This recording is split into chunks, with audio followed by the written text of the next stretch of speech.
सहारा enterprises तुमच्या स्वप्नातली गाडी आता कमी किमतीत।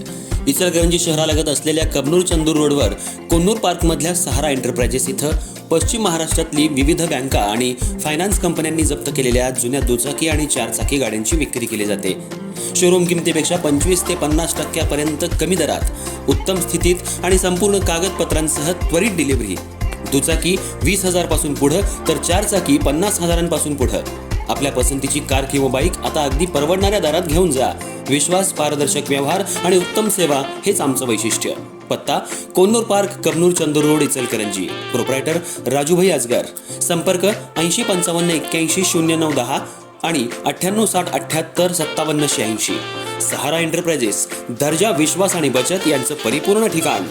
इचलकरंजी शहरातल्या साखरपे हॉस्पिटल जवळील पवारमळा परिसरात इचलकरंजी महानगरपालिकेच्या खुल्या भूखंडावर करण्यात आलेल्या अतिक्रमणावर अखेर आज महानगरपालिकेच्या अतिक्रमण निर्मूलन पथकानं मोठी कारवाई केली।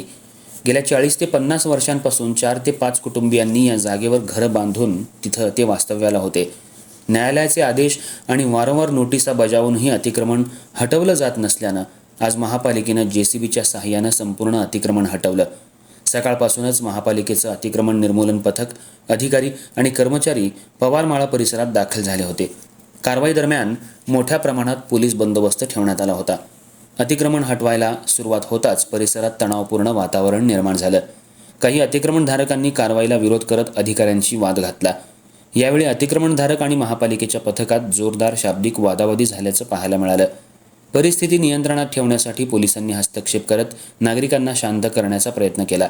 काही काळ वातावरण तणावपूर्ण झालं असलं तरी पोलिसांच्या उपस्थितीमुळे कोणताही अनुचित प्रकार घडला नाही। त्यानंतर महापालिकेच्या पथकानं JCBच्या सहाय्यानं तिथली घरं आणि इतर बांधकाम जमीनदोस्त केलं।